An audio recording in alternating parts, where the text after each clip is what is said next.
শোলক একদম ভালো মেয়ে ছিল না, ওরকম দেখাতো।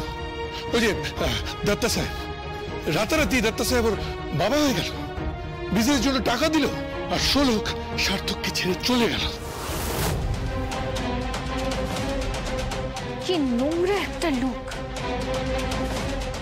এরাই সমাজকে দূষিত করছে। এরা কবে যে বুঝবে যে একটা নারীকে তার প্রাপ্য সম্মান না দিলে একটা সুস্থ সমাজ কোনোদিনও গড়ে উঠবে না। নারী আসলে এই সমাজের স্তম্ভ। একদম ঠিক বলেছেন। কে?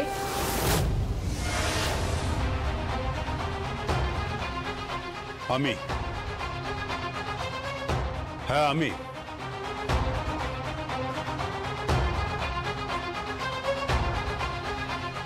আদিত্যরাজ মুখার্জি, শোলকের শ্বশুর মশাই। হ্যাঁ জানি, আপনাকে মিট করেছিলাম তো, আপনাদের বাড়িতে গিয়েছিলাম। আমার হাত চলার সঙ্গে সঙ্গে ব্রেনটাও সমান চলে। হ্যাঁ, সেটা আমি জানি। এনিওয়ে, আপনি হঠাৎ এখানে?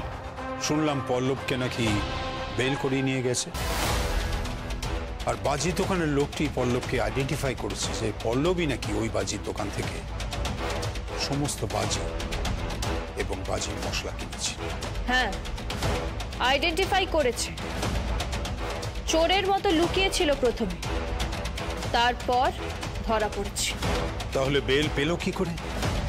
দেখুন মিস্টার মুখার্জি, আইন যেমন আছে, আইনের ফাঁকও আছে। যতদিন মানুষ নিজের পাওয়ার ইউজ করে ভুল কাজ করবে, ততদিন সমাজটাকে শুধরানো যাবে না। ম্যাডাম, সমাজটাকে তো শুধরাতে হবে। আমি শুধু আপনার কাছে একটা কথা জানতে চাইছি, একটা কথা। আমার বৌমার মৃত্যুর পেছনে সত্যিই কি কারোর হাত ছিল, নাকি এটা একটা নিছকই দুর্ঘটনা? দেখুন দেখুন, আপনার বয়স, অভিজ্ঞতা সবকিছুই আমার থেকে অনেক বেশি। আপনার মনের কোণেও নিশ্চয়ই সন্দেহ আছে, তাই আপনি সোজা এখানে চলে এসেছেন। কিন্তু আপনার মেয়ে এবং স্ত্রী দুজনেই আপনার থেকে বিপরীত।